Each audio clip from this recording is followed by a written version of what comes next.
नमस्कार दोस्तों, आप सबका स्वागत है और मैं हूं आपका प्रिय मित्र अमित। आप देख रहे हैं हमारा YouTube channel university of agriculture. आज की इस वीडियो में मैं एक क्वेश्चन लेके आया हूं और वो खेत से रिलेटेड है। खेत का क्षेत्रफल हम कैसे निकालते हैं ये भी इस वीडियो में जानेंगे, लेकिन ये एक स्पेसिफिक आकृति का खेत है और उस खेत का क्षेत्रफल हम कैसे निकालेंगे इस वीडियो में जानेंगे। इस वीडियो में जो हमारा खेत है वो कुछ इस तरीके से है। इसकी चारों भुजाएं जो है वो कोई भी समान नहीं है। मान लीजिए ये जो भुजा है हमारी, ये है 100 गट्ठा और ये है 60 गट्ठा और ये है 50 और ये है 40। तो इस कंडीशन में हम अपने खेत का जो क्षेत्रफल है वो कैसे निकालेंगे, ये समस्या आती है, क्योंकि ना तो ये वर्ग है, ना त्रिभुज है और ना ही ये आयत है। तो ये है क्या?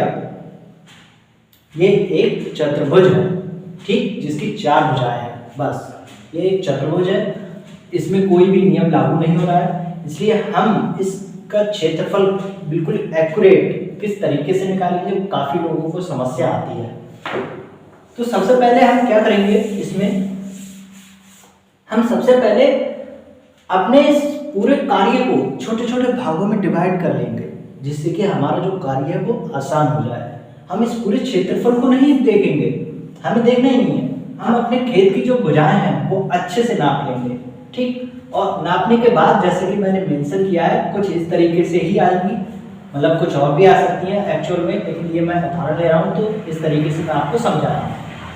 तो कुछ इस तरीके से आती है। उसके बाद हम पेपर पे क्या करेंगे, इस तरीके से रफली ड्रॉ करेंगे एक डायग्राम और उसके बाद हम इसको त्रिभुज में डिवाइड कर लेंगे।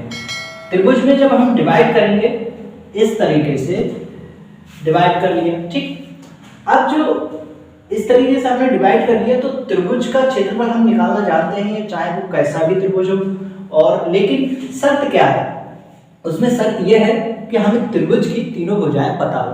अब हमने ये तो त्रिभुज बना लिया, लेकिन हमें ये भुजा पता नहीं है, तो वहीं पे खेत पे रह के ये काम करना है और खेत पे दोबारा फिर से ये भुजा नाप ली, यहाँ से लेके यहाँ तक खेत पे फीता डाल के ये भुजा भी नाप ली। मान लीजिए ये आई 65, ठीक है।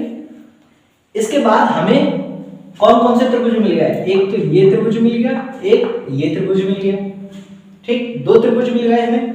अब ये दोनों त्रिभुज को हम यदि अलग अलग करें कुछ इस तरीके से,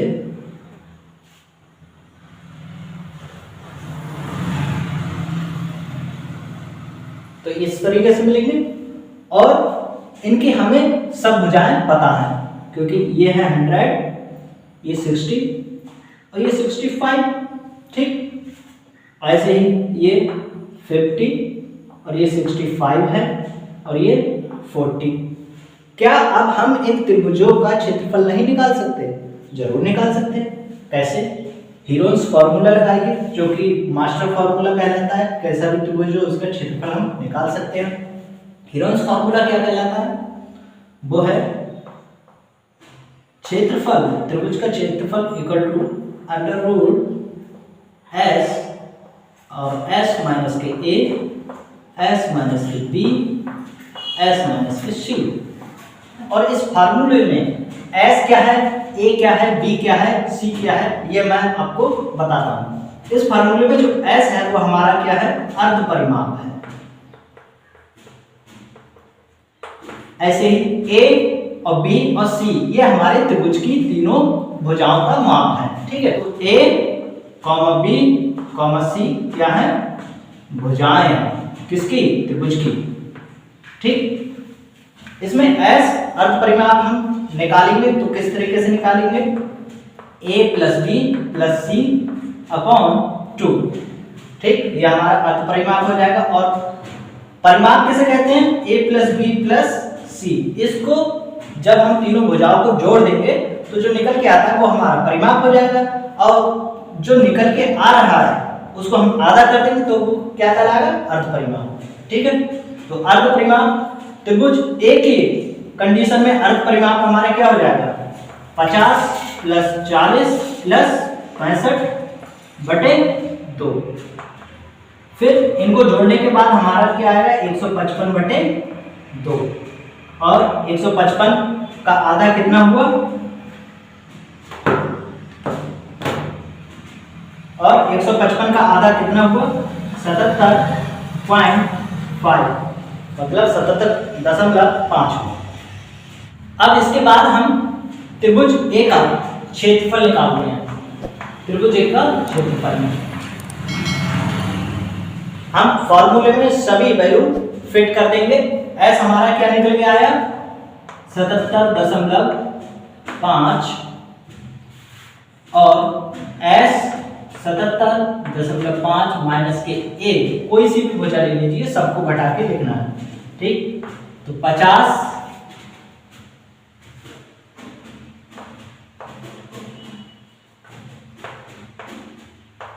77.50 माइनस के 65।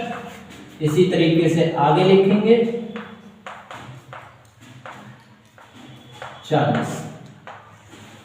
अब इन सभी को घटाकर यहां पे हम लिख लेंगे। इस लाइन को सॉल्व करने के बाद हमारी जो अगली लाइन होगी सॉल्व की हुई, वो कुछ इस तरीके से आएगी कि 77.5 मतलब 77.5 में से 50 घटाएंगे तो 27.5 रहेगा। इस तरीके से घटा के यहाँ लिख देंगे। अब हम इन सबको गुणा करते हैं और गुणा करने के बाद हमारा जो आंसर आता है वो आता है 99,902.4375। इसका वर्गमूल हम कैलकुलेटर की सहायता से निकाल लेंगे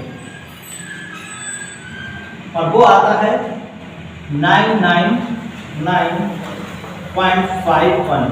ठीक है, और इसकी यूनिट हो जाएगी, यूनिट हमने बताई नहीं तो हम इकाई लिख देंगे। ठीक है, यदि हम इसे मीटर में नापेंगे तो वहां पर मीटर स्क्वायर हो जाएगा, यदि गट्ठा में नापेंगे तो गट्ठा स्क्वायर हो जाएगा।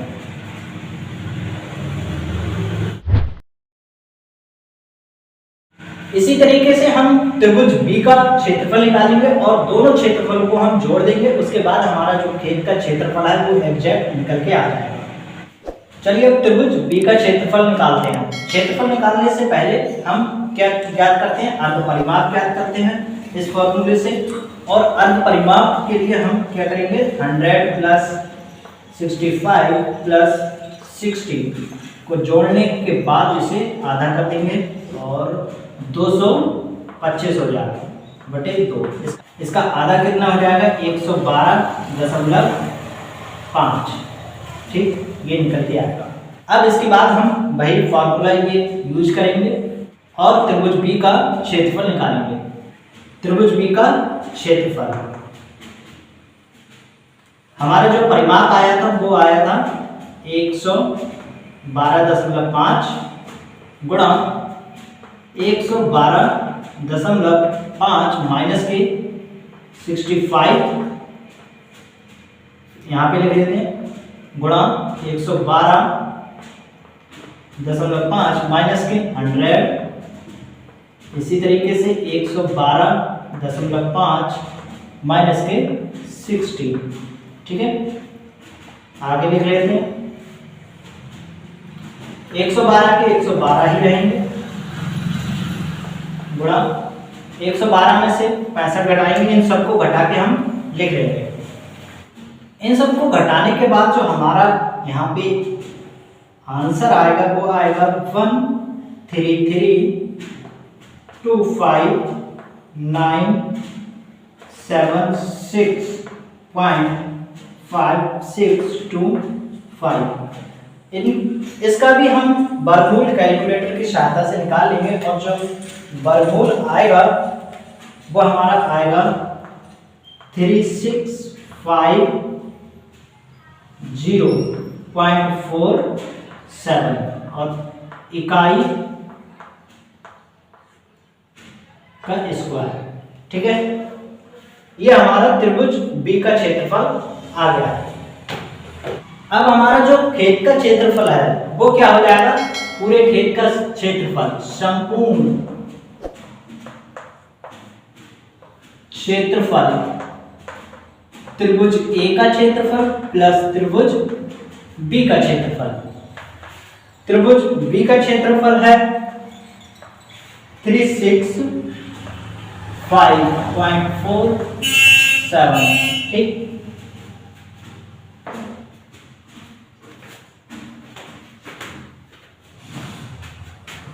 संपूर्ण क्षेत्रफल क्या हो जाएगा? त्रिभुज ए का क्षेत्रफल प्लस त्रिभुज बी का क्षेत्रफल। तो त्रिभुज ए का क्षेत्रफल क्या था?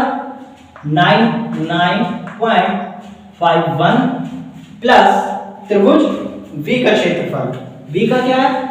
3650.47।